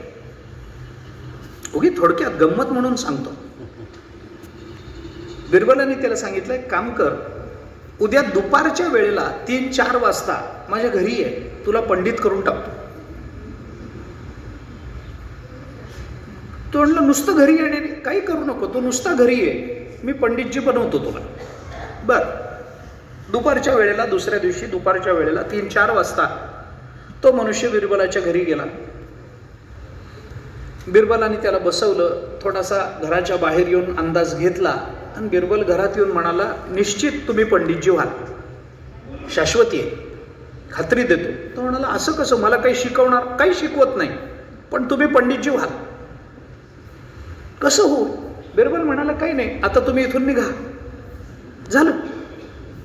तो म्हणला अहो या म्हणालात, मला बसा म्हणालात आणि आता निघा म्हणताय, मी निघालो की पंडितजी होईल. तुम्ही इथून निघा, तुम्ही पंडितजी झालात म्हणून समजा. तो म्हणला काय करायचं? तो म्हणाला काही नाही, तुम्ही निघा, रस्त्यावर मुलं खेळतायत तिथपर्यंत पोचा, मुलांच्या जवळ गेलात की मी मागून तुम्हाला ओ पंडितजी अशी हाक मारेन. मी हाक मारली की तुम्ही दगड हातात घेऊन माझ्या मागे लागा. मी दार बंद करून घरात जाईन, तुम्ही पंडितजी झाला. म्हणजे असं कसं होईल? त्यांनी सांगितलं काही चिंता करू नका. तो मनुष्य मुलांपर्यंत गेला, मागून बिरबलाने हाक मारली, पंडितजी म्हणल्याबरोबर त्यांनी रस्त्यावरचा दगड उचलला, बिरबलाच्या मागे लागला. बिरबल घरात गेला, दार लावून घेतलं आणि तिथं खेळणाऱ्या मुलांना लक्षात आलं पंडितजी म्हणलं की हा चिडतो. हळूहळू मुलांनी सुरू केलं पंडितजी, पंडितजी. तो दगड घेऊन मागे लागायला लागला. मग गावाला कळलं की हा पंडितजी आहे. झाला पंडित. काय करावं लागतं त्याला मला सांगा ना. काय करावं, काय लागतं? काही फार काही करावं लागत नाही.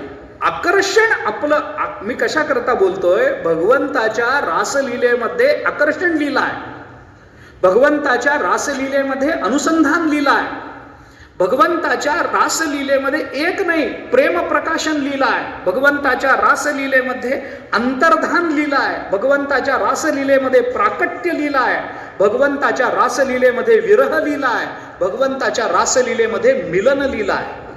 काय नाही आहे भगवंताच्या रासक्रीडेमध्ये? आपण चिंतन करा. आकर्षित करावं, मनुष्य आकर्षित करण्याकरता सगळं करतो. चांगले कपडे कशा करतात? 4 लोकांनी बघावं म्हणून. नाहीतर काय कारण आहे मला सांगा बरं. माझ्याकडे बघावं म्हणून मग ते सगळं होतच ना. चांगले कपडे, मग ते त्याच्यावर अलंकार, अमुक तमुक, हे करा ते करा, काय तोंडाला काही लावा, अमुक करा, काय ते अत्तर लावा, हे कशा करता असतं? ते स्वतः करता कसंच नसतं. एका बाईने आपल्या नवऱ्याला सांगितलं माझ्याकडे दागिने नाहीत, मला दागिने पाहिजे. त्याने विचारलं कुणा करता? म्हणून कुणा करता का? मला पाहिजे, माझ्यासाठी पाहिजेत, मला बरं वाटावं म्हणून दागिने द्या ना तुम्ही. तो नवरा म्हणाला 100%. कोणता दागिना नाही? ती म्हणाली काहीच नाही माझ्याकडे. तो म्हणाला आज तुला मी कमीत कमी 50 तोळ्याचे दागिने करणार आहे, माझ्याकडे पैसे आहेत, मी तुला 50 तोळ्याचे दागिने, काय 100 तोळ्याचे म्हणा, तुम्हाला कमी वाटत असेल, मी तुला 100 तोळ्याचे दागिने आज करून आणणार आहे. ते सगळे दागिने मी आणणार, पण एकच अट आहे. काय अट आहे? हे सगळे दागिने फक्त घरातच घालायचे, बाहेर जायचं नाही. कोणी हे दागिने घातल्यानंतर कोणी बाहेरून येताना दिसलं की पटकन दागिने काढायचे आणि कपाटात ठेवून द्यायचे.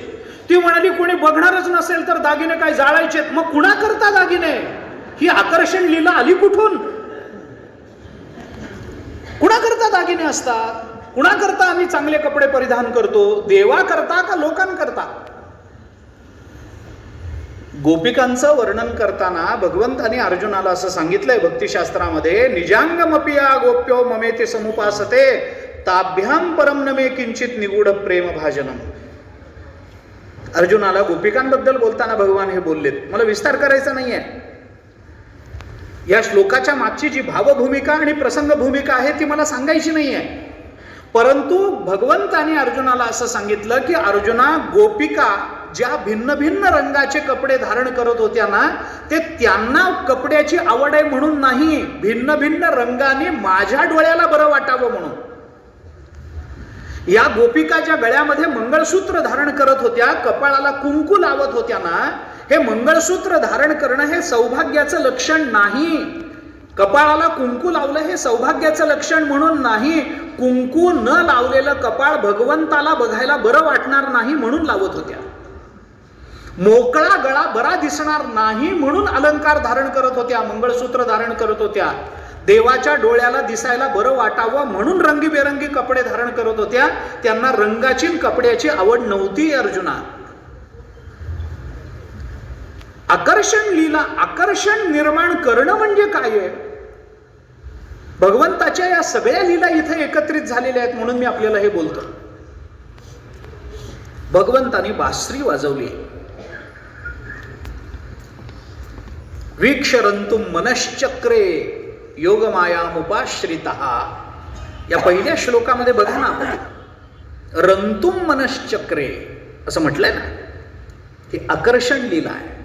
भगवंताच्या बासरीचा स्वर कानावर पडल्याबरोबर त्या गोपिका जे काम करत होत्या ती कामं तशीच्या तशी सोडून आल्या.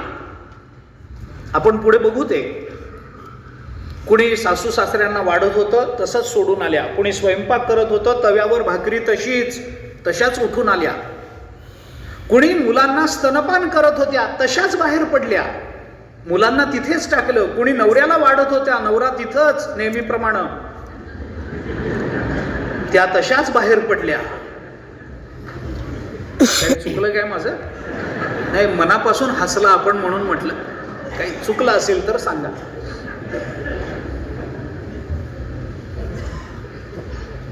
काही जणी तयार होत होत्या, अर्धे कपडे परिधान केले होते, अर्धे राहिले होते, तशाच बाहेर पडल्या. काही गायींच्या धारा काढत होत्या, तशाच बाहेर पडल्या. हे काय आहे? हे आकर्षण आहे. भगवंताच्या मुखातून बाहेर किंवा भगवंताच्या बासरीतून बाहेर पडलेल्या स्वरांनी निर्माण केलेलं भगवंताचं आकर्षण आहे. ही भगवंताची आकर्षण लीला आहे. जे बासरी वाजवल्याबरोबर त्या गोपिका पटापटा पटापटा निघाल्या, हातातली कामं अर्धवट टाकून. कुणी काय करत होतं, कुणी काय करत होतं, भागवतांनी विस्ताराने सांगितलंय आपल्याला. बाहेर पडल्या. ही आकर्षण लीला झाली.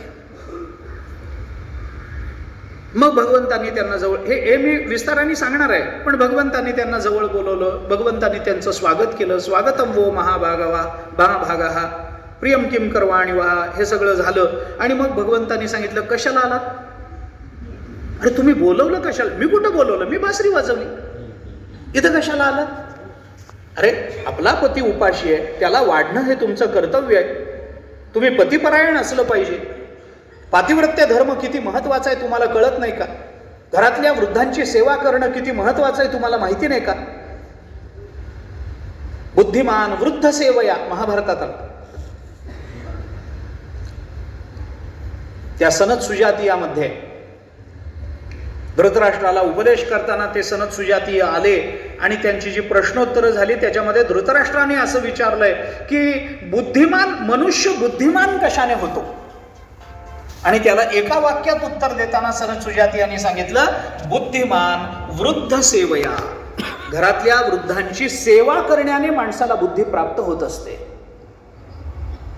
वृद्ध सेवया,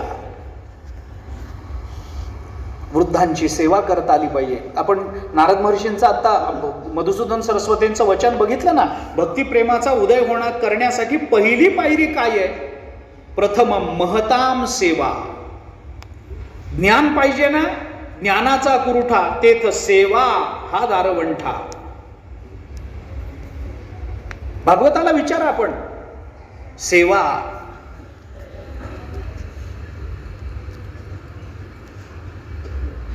सेवा द्वारम आहुर विमुक्ते हे भागवताचा विचार. सेवा हे द्वार आहे, मोक्षाचं दार आहे म्हटलंय, वगैरे वगैरे सगळा विचार सोडून द्या.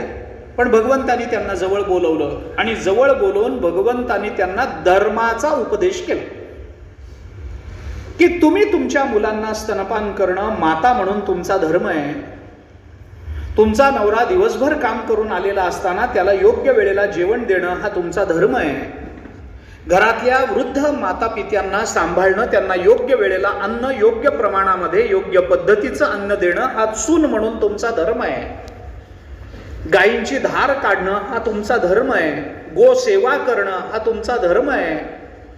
हा सगळ्या धर्माचा उपदेश करून भगवंताने त्यांना सांगितलं, कशा करता आला? जा परत. परत जा म्हणल्यानंतर गोपिका जे बोलल्या त्या सगळ्या बोलण्यात हे भगवंतानी कशा करता केलं पुढे बोलू आपण. विस्तारानं बोलता येईल न येईल मला माहिती नाही, कारण काय झालंय, दिवस आहेत 3 आणि ही रासक्रीडा सांगत बसलो आपण तर वर्ष संपायची नाही. एक नुसतं गोपीगीत बोलायला लागलो आपण तर त्याच्यातला भाव व्यक्त करता करता आयुष्य संपेल माझं, तुमचं नाही.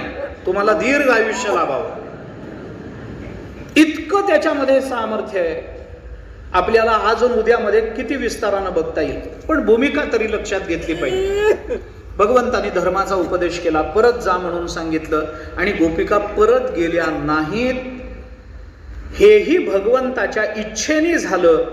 याला भगवंताची स्वसंबंधानं गोपिकांच्या अंतःकरणामध्ये असणाऱ्या प्रेम प्रकाशनाची लीला म्हटलं गेलंय. भक्तिशास्त्रामध्ये जशी आकर्षण लीला आहे तशी प्रेम प्रकाशन लीला आहे. भगवंताच्या संबंधानं निर्माण झालेल्या प्रेमाचा आविष्कार. धर्म विचाराच्या पुढे सुद्धा प्रेमाचं प्राबल्य कसं असू शकतं ही भगवंतांनी लीला दाखवली आहे. हा संवाद फार सुंदर आहे. भगवंतांनी त्या गोपिकांना परत जा म्हणून सांगितलं. त्या गोपिका गेल्या नाहीत. त्यांना विविध धर्मफल दाखवली. त्या सर्व धर्मफलांकडे तुच्छ नजरेनं बघितलं. ज्या प्रपंचामध्ये परत जायला सांगितलं होतं त्या प्रपंचाकरता भगवंतांनी धर्म सांगितला. तुम्ही धर्माचं पालन करा हे सांगितलं. धर्माचं प्राबल्य पूर्वमीमांसेमध्ये आहे आणि ज्ञानाचं प्राबल्य उत्तरमीमांसेमध्ये आहे. विचाराच्या दृष्टीने पूर्वमीमांसा धर्मप्रधान विचार सांगते. जैमिनींची सूत्र जर आपण बघितली पूर्वमीमांसेमध्ये तर आपल्याला हे लक्षात येईल. पूर्वमीमांसा धर्मप्रधान चिंतन सांगते आणि उत्तर मीमांसा जी व्यास महर्षींची ब्रह्मसूत्र आहेत ती सगळी ज्ञानप्रधान भूमिका मांडणारी आहे. भगवंतांनी पूर्वमीमांसेचा विचार सांगितला. तुम्ही धर्मप्रधान जीवन जगलं पाहिजे. गोपिका म्हणाल्या आम्हाला धर्माचा विचार नको, आम्हाला ज्ञानाचा विचार पाहिजे. यदहरेव विरजेत तदहरेव प्रव्रजेत. आता ज्या वेळेला तुमच्याबद्दलची आवड निर्माण झाली त्याच वेळेला प्रपंचाची अनासक्ती निर्माण झालेली आहे. देवा आता आम्ही परत जाणार नाही. आमच्या जीवनाला आता फक्त एकच आलंबन राहिलं ते म्हणजे तुम्ही. ही भगवंतानी दाखवलेली अनुसंधान लीला आहे. हे लीलेचे प्रकार आहेत आणि या सगळ्या रासक्रीडेमधून हे सगळे लीलेचे प्रकार भगवंतानी प्रकट केलेले. भगवंताला जीवनाचं आलंबन कसं करावं. आपल्या तुकोबारांच्या भाषेत बोलायचं झालं तर विषय तो त्यांचा झाला नारायण, नावडे जन धन माता पिता. ही अनुसंधान लीला आहे. परमात्म्या व्यतिरिक्त आमच्या जीवनामध्ये आता दुसरं काही राहिलं नाही. आम्हाला फक्त तोच तो, मग तो कसाही असो. सुंदर सुंदरो शेखरो वा असुंदर सुंदरो शेखरो वा गुणैर्विहीनो गुणिनाम वरो वा द्वेषी मयि स्यात् करुणांबुधिर्वा कृष्णस्य एवाय गतिर्ममायम. चंपू काव्यातला विचार. तो कसा आहे मला माहिती नाही. भगवान श्रीकृष्ण सुंदर का असुंदर घेणं देणं नाही. असुंदर सुंदर शेखरो वा. तो सौंदर्याचं शिखर असेल नाहीतर असुंदर असेल, काळा कभिन्न असेल, काय माहित नाही, घेणं देणं नाही. तो गुणवान असेल किंवा गुणरहित असेल, घेणं देणं नाही. द्वेषी मयि स्यात् करुणांबुधिर्वा. तो माझा द्वेष करतो का माझ्यावर प्रेम करतो, माझ्यावर करुणा करतो, काही घेणं देणं नाही. माझ्या जीवनाला एकच गती आहे, ती म्हणजे भगवान श्रीकृष्ण. मग तो कृष्ण मला जवळ करेल नाहीतर ढकलून देईल. तुकोबारांच्या भाषेत बोलायचं झालं, आता तुझं कळेल ते करी, तारीसी तरी तारी मारी, जवळी अथवा दुरी धरी, घाली संसारी अथवा नको, शरण आलो नेणतेपणे, भाव आणि भक्ती काहीच नेणे, मतिमंद सर्व ज्ञाने, बहुदीन उणे रंकावनी. तुकोबाराय तीच भूमिका बोलून दाखवता. कितीतरी प्रमाणे या संबंधामध्ये आपल्याला दाखवता येते. हसतील लोक, आम्हाला हसतील, प्रपंच सोडून काय देवाच्या नादाला लागली. तुका म्हणे हसे जन नाही कान ते ठाई. विचार करा, त्या आनंद वृंदावन चंपूमध्ये एक फार चांगला विचार आला. माधवो यदि विहंतु हन्यता, बांधवो यदि जिहातु त्यज्यता, साधवो यदि हसंतु हस्यता, माधवो स्वयं पुरीकृतो मया. आनंद वृंदावन चंपूमध्ये आला. माधवो याच्यात एक पाठभेद आहे. माधवो असं न करता मावर अनुस्वार द्या आणि धवो बाजूला काढा. माम धवो यदि विहंतु हन्यता, माम माझा, धव म्हणजे पती. माझ्या नवऱ्याने मला मारलं, मारू देत. जरी माझ्या बांधवांनी माझा त्याग केला, मला घरातून हाकलून टाकलं, देऊ देत, हाकलून देऊ देत.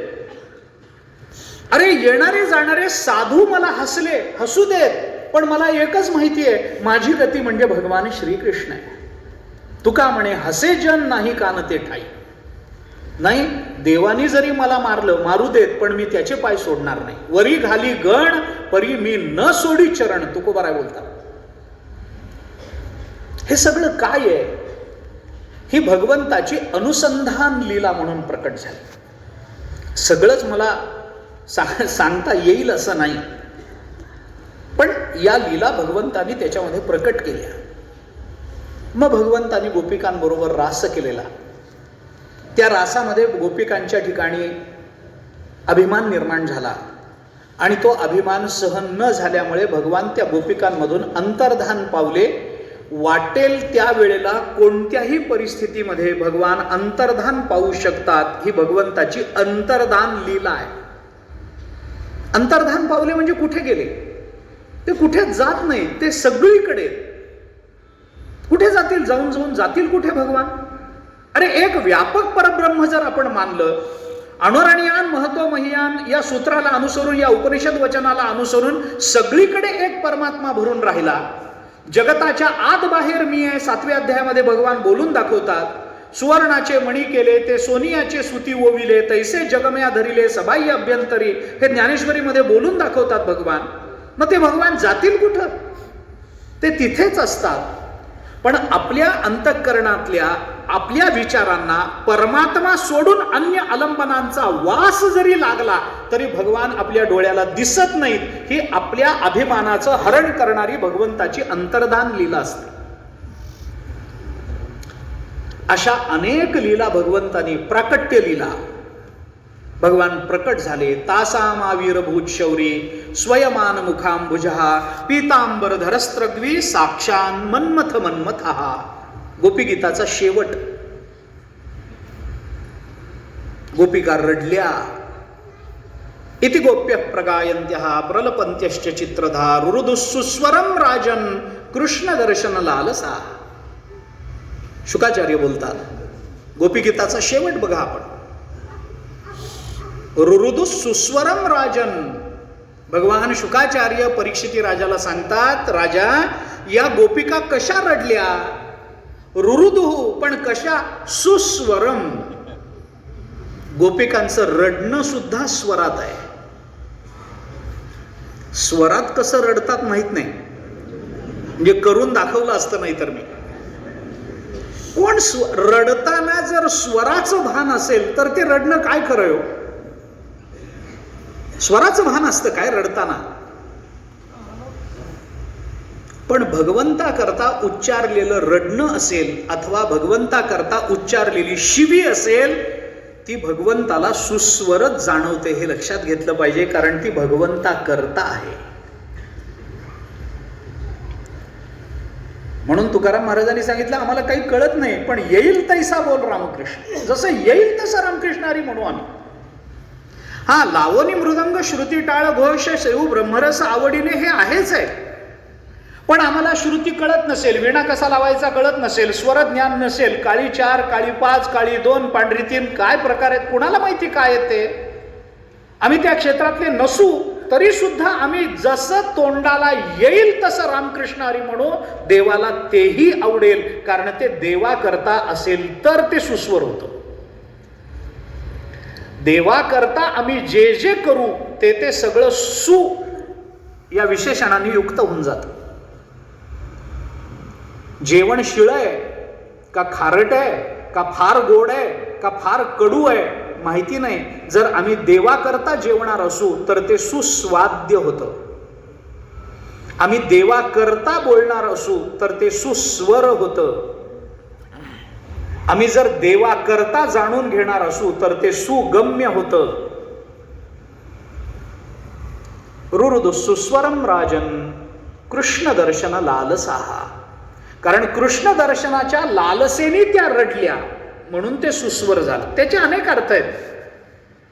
आणि मग ते रडणं ऐकून भगवंतालाही आपल्या भक्ताविषयी प्रेम निर्माण झालं. आणि तासाम आविर्भूत, आणि त्यांच्यामध्ये भगवान आविर्भूत झाले. स्वयमान मुखांबुजहा. कसे होते भगवान? पीतांबर धरस्त्रग्वे साक्षान मन्मथ मन्मथः. त्या मन्मथ मन्मथः या शब्दावरून मला बाप मुलाच्या भांडणाकडे आता यायचं आहे. परमात्मा मन्मथ मन्मथ आहे. मन्मथ म्हणजे काम. त्या कामाचंही मन्मथ करून टाकणारे म्हणजे मन्मथ मन्मथः. त्या कामालाही निवृत्त करणारे, नष्ट करणारे. काम वाईट आहे ही गोष्ट खरी आहे, पण काम आवश्यक आहे हेही तेवढंच. माणसाच्या जीवनामध्ये कामाची निवृत्ती पूर्णतः जर ज्ञानाच्या पूर्वी झाली तर माणसाच्या अंतःकरणामध्ये निर्माण होणाऱ्या सर्व प्रेरणा संपल्या. एखादं कर्म करावं ही प्रेरणा कामाचा परिणाम आहे. मी हे मिळवलं पाहिजे, मला ज्ञान झालं पाहिजे, हाही कामच. पण तो काम धर्माविरुद्ध भूतेषु कामोस्मी भरतर्षभ या नियमाप्रमाणे धर्माला अविरोधी काम पाहिजे. धर्माला विरोध करणारा काम असेल, कारण धर्म हा मुळात मोक्षाकरता मानला जातो. आपण भागवताच्या 2ऱ्या स्कंदामध्ये धर्म अर्थ काम मोक्षाची जी व्यवस्था लावून दिलेली आहे ती पहा. फारसा विस्तार मला करायचा नाही आहे, पण थोडंसं माणसानी धर्म, भागवत काय सांगतं, माणसानी धर्म पाळावा. कुणा करता, कशा करता? धर्माचं पालन मोक्षा करता करावं, अर्थप्राप्ती करता धर्म पाळायचा नाही. अर्थाची प्राप्ती धर्म पालन व्हावं याच्याकरता करावी, कामाच्या परिपूर्ती करता नाही. कामाचं सेवन हे आमच्या जीवनाच्या निर्वाहाकरता करावं, इंद्रियाच्या तृप्ती करता नाही. आणि माणसाने मोक्षाचा विचार जीवनाच्या धन्यतेकरता करावा, प्रवचनात सांगण्याकरता नाही. असं आहे. या सगळ्या त्याची एक व्यवस्था आहे. धर्म मोक्षाकरता, अर्थाकरता नाही. अर्थ धर्माकरता, कामाकरता नाही. काम जीवन निर्वाह करता, तो इंद्रियाच्या सेवन तृप्ती करता नाही. आणि मोक्ष आपल्या जीवनाचा उद्दिष्ट म्हणून, साध्य म्हणून धर्म मोक्षाचा विचार करायचा. केवळ मोक्ष मोक्ष मोक्ष त्याच्या चिंतनामध्ये आयुष्य घालवायचं नाही. ते आमचं ध्येय आहे. ही जी व्यवस्था लावून दिली त्याच्यामध्ये पुरुषार्थामध्ये काम ठेवलाय का नाही? कशाकरता ठेवला? कामाची आवश्यकता आहे, पण तो काम ज्या वेळेला भगवत संबंधानं निर्माण होतो तेव्हा त्या कामाला प्रेम असं म्हटलं जातं. प्रेमैव गोपरामाणाम काम इत्यगमत प्रथाम. उज्ज्वल नीलमणी या ग्रंथामध्ये वचन आलंय. गोपिकांच्या अंतःकरणातला काम हाच प्रेम म्हणून प्रसिद्ध आहे. कामालाच प्रेम म्हटलं जातं का? कारण गोपिकांना परमात्मा सोडून दुसरा विषय नाही. म्हणून भगवान तिथं प्रकट झाले.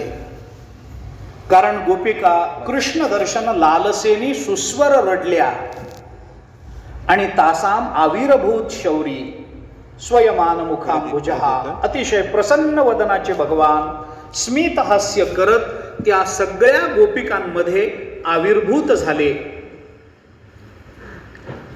पीतांबरधर स्त्रग्वी, पीतांबर धारण केलेले भगवान, हातामध्ये वेणू आहे, असे भगवान तेजपुंज सुहास्य वदनानं त्या गोपिकांच्या मुखामध्ये, त्या घोळक्यामध्ये प्रकट झाले. कसे दिसले? साक्षात मन्मथ मन्मथ हा. बर, काम हा मनेश आहे, म्हणजे मनाच्या अंकित आहे. मन हा त्या कामाचा ईश आहे. कारण ज्याचं मन ताब्यात राहतं त्याच्या अंतःकरणात काम निर्माण होऊ शकत नाही. असं आहे ना. ज्याला मनावर विजय मिळवता आला त्याच्या ठिकाणी विकारांची उत्पत्ती कशी होईल? होणार नाही. मन ताब्या, मन मिले तो, त्या तुकोबारायांचं वचन आहे, चित्त मिले तो सब मिले, नाही तो फुकट संग. बाकी काही लागत नाही. तुकोबारायांनी देवाला म्हटलंय, एक मन तुझ्या अवघ्या भांडवला. देवा, तुझं अवघं भांडवल एकीकडं, पण आमचं मन एका बाजूला. आमचं मन जर आम्ही तुला दिलेला, तुझं भांडवल काही करू शकत नाही. एक मन. आणि गोपिकांनी मन तर भगवंताला दिलेलं आहे. या मनाच्या अंकित काम आहे. कारण ते मन त्या कामावर विजय मिळवणार आहे. त्यामुळे भगवंताला वाटलं की या कामाला असं वाटेल की मला किल्ला दिलाय, पण किल्ल्यातला अधिकारी हा स्वतःच्या मताचा ठेवलाय. मग हे जर आतून फुटलेले असले तर बाहेरून युद्ध काय करतील? हे नाटक होईल. सगळं हे नाटक होईल. कारण मनाने गोपिका भगवंताच्या झालेल्या आहेत, भगवंताच्या भक्त आहेत मनानं. आणि ते मन त्या गोपिकांच्या अंतःकरणात आहे आणि तिथंच तो काम राहिलेला आहे. मग ते मन त्या कामाला तिथल्या तिथं मारून टाकेल. युद्ध होईल कसं? आणि जरी नाही मारलं तरी मनानं ज्या गोपिका भगवंताच्या भक्त झालेल्या आहेत ते आतून मिसळलेले असतात. ते वरून जे नाटक करतात ते नाटक याला पाडण्याचंच नाटक असतं. पाडण्याचं म्हणजे म्हणजे त्या अर्थाने नाही म्हणत आहे, याचं खच्चीकरण करणारं असतं. त्यामुळे हे आतून मिसळलेल्यांना फार सांभाळावं लागतं. कुठेही हे आतून मिळालेल्या गोपिका आहेत ना, मग नको. आपल्याला ज्या गोपिकांनी मन दिलेलं आहे ते मन तिथं आहे. ते मन त्या कामाला प्रतिरोध करू शकतं.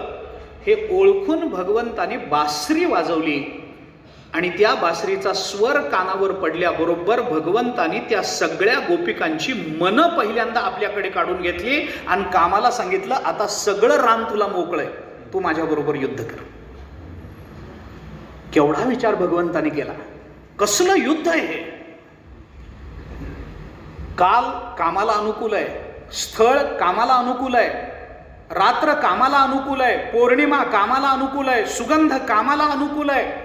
एवढं नाही, मनाचा ताबा सुद्धा भगवंतानी काढून घेतलाय आणि कामाला सांगितलंय, आता सगळं रान तुला, आता तुझ्यावर वर्चस्व गाजवेल असं काहीही माझ्याकडून राहिलेलं नाही, तुला मोकळं केलेलं आहे मी, तुला जसं पाहिजे तसं माझ्यावर आक्रमण करू शकतोस.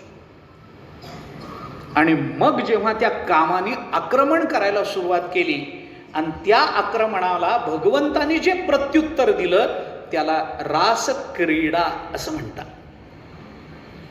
ही रासक्रीडा जी सुरू झाली या कामावरच्या विजयाकरता जर सुरू झालेली असेल तर या रासामध्ये भगवंतानी हा कामावर विजय मिळवण्याकरता गोपिकांना जे बोलवून घेतलं, त्यांच्याबरोबर जो संवाद केला आणि त्या संवादातून त्या कामाला परास्त करून गोपिकांच्या अंतःकरणातल्या कामालाच प्रेमाचं रूप देऊन टाकलं.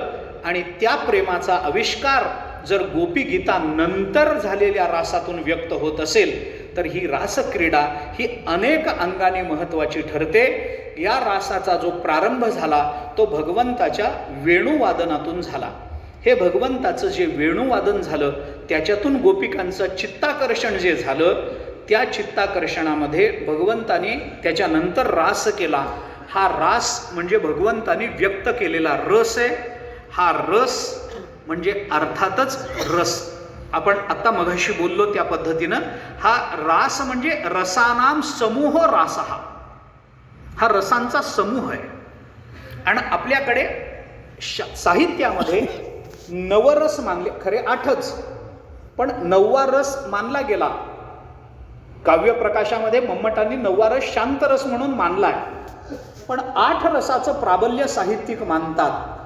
या गोपिकांचं येणं, भगवंताचं बासरी वाजवणं, त्यानंतर गोपिकांचं येणं, त्यानंतर गोपिका आणि भगवंताचा होणारा संवाद, त्या संवादानंतर भगवंतानी केलेली रासक्रीडा, याच्यामध्ये हे सगळेच्या सगळे रस समूहानं व्यक्त झालेले आपल्याला दिसतात. याच्यात हास्य कुठे आहे, कारुण्य कुठे आहे, अमुक कुठे आहे, हे सगळे रस मला आपल्याला सांगायचे आहेत. आणि या रसांचा समूह म्हणजे जर रास असेल, रसानाम समूहो रासहा, रस एव रासहा, रस म्हणजेच रास आहे. मग रास म्हणजे नेमका काय आहे तर रसांचा तो समूह आहे. मग समूह आहे म्हणजे सगळेच रस याच्यामध्ये कसे आलेले आहेत आणि या रसामधून, या सगळ्या रसांच्या एकत्रीकरणातून भगवंताचा रास कसा व्यक्त झाला, त्या रासामध्ये भगवंताचा संवाद कसा झाला, या संवादामध्ये धर्म आणि ज्ञान यांच्यामध्ये काय वाद झाला, या संबंधातलं अजूनही थोडंसं चिंतन आपल्याला करायचं आहे. पण खरंच आता हे भांडण जास्त लांबवण्यात अर्थ नाही. त्याचा अंशतः विचार मी आत्ता सांगितला, अंशतः उद्याही सांगणार आहे, कारण त्याच्याशिवाय तुम्ही उद्या येणार नाही. म्हणून ते उद्याही थोडासा त्याचा विचार मला करायचा आहे. आणि रासाचं नेमकं स्वरूप काय भगवंतानी मांडलं याही संबंधामध्ये थोडासा विचार करून उद्याचा 3रा दिवस आहे, आपल्याला प्रवचनमाला थांबवायची आहे. या सगळ्याचा परामर्श घेऊन उद्या प्रवचनमालेची सांगता आपल्याला करायची आहे. त्यामुळे उद्या संध्याकाळच्या सत्रामध्ये राहिलेला विचार अंशरूपानं आपल्यासमोर ठेवतो. मला शब्दनशब्द सांगणं आत्ता वेळेच्या मर्यादेमध्ये शक्य नाही, बुद्धीच्या मर्यादेमध्ये शक्य नाही, पण जेवढा विचार सांगणं आवश्यक वाटतं तेवढा सांगण्याचा प्रयत्न उद्या संध्याकाळच्या सत्रामध्ये करतो. आजच्या पुरते आपण इथे थांबूया. पुंडलिक वरदे हरी विठ्ठल, श्री ज्ञानदेव तुकाराम विठ्ठला विठ्ठला.